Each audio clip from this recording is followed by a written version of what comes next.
చాలా మంది తెలిసిన ఒక ఎవల్యూషన్ థియరీ ఉంది కదా, big bang theory. So I would like to listen it from you. Big bang theory అనేది ఏంటి, దాని రీసెర్చ్ ఏంటి, మీరు చెప్పండి.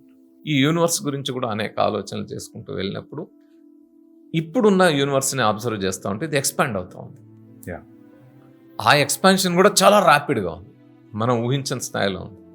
సో ఇంత ర్యాపిడ్గా ఎక్స్పాన్షన్ జరుగుతూ ఉన్నప్పుడు వెనక్కి వెళ్తే ఏమవుతుంది? సో ఆ క్రమంలో వెనక్కి వెళ్ళిన క్రమంలోనే ఏం జరిగింది అనేటప్పటికి మన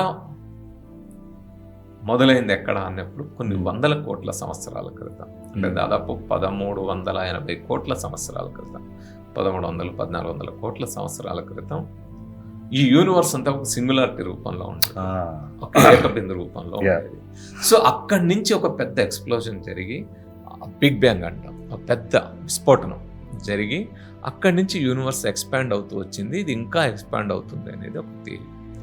ఇది ప్రపోజ్ చేసినప్పుడు ఇదంతా ఇట్లా అవుతుందా, ఇది నిజంగానే జరుగుతుందా అనే రకంగా కొంతమంది అన్నారు. కానీ ఆ తర్వాత రీసెర్చ్ చేస్తూ ఆ అనేక పరిశోధనలు చేసుకుంటూ వచ్చినప్పుడు దీనికి సంబంధించిన అవగాహన మరింత పెరుగుతూ వచ్చింది.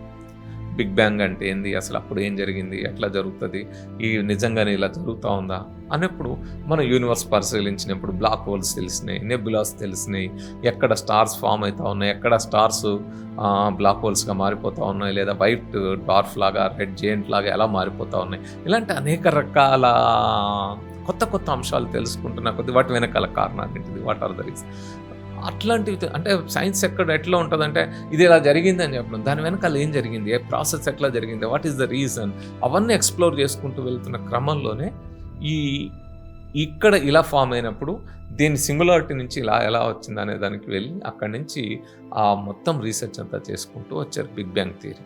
సో ఇప్పుడు బిగ్ బ్యాంగ్ థియరీ అనేది యూనివర్సల్లీ మెజారిటీ యాక్సెప్టెడ్.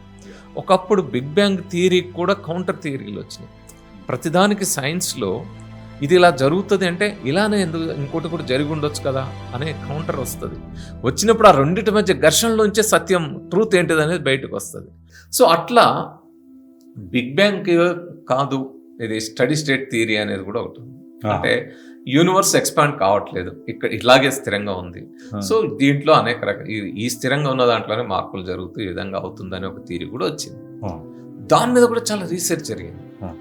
ఇప్పుడు అది సరైంది కాదు, బిగ్ బ్యాంగే సరైంది అనేది మ్యాక్సిమం అంగీకరించారు. ఈవెన్ ఆ స్టడీ స్టేట్ థియరీ ప్రపోజ్ చేసిన వాళ్ళు కూడా అంగీకరించారు. అయితే దానివల్ల నష్టం జరిగింది. చాలా మంది ఏమనుకుంటారంటే స్టడీ స్టేట్ థియరీ ఇన్ని రోజులు దాని మీద పరిశోధన చేసి మరి వాళ్ళందరూ నష్టపోయారు. కాదు, సైన్స్లో నష్టం అనేది అంటే అంగీకరించడానికి కావాల్సిన ఎవిడెన్సెస్ అక్కడ ఉన్నాయి. కాబట్టి సైన్స్ అంటేనే ఎవిడెన్స్ బేస్డ్. సైన్స్ అనేది ఏంటంటే ప్రకృతిలో ఉండే సత్యాలని, ఈ ప్రకృతిలో ఏం జరుగుతుందనే సత్యాలని పరిశోధనలతో ఆధార సహితంగా నిరూపించేది, ఆ సత్యాన్ని అన్వేషించేది. సో సత్యాన్వేషణ, సైన్స్ అంటే సత్యాన్వేషణ, సెర్చ్ ఆఫ్ ట్రూత్. సో అది చేసే క్రమంలో కొత్త అంశాలు తెలుస్తాయి, వాటి ఆధారంగా మనం ముందుకు వెళ్తాం.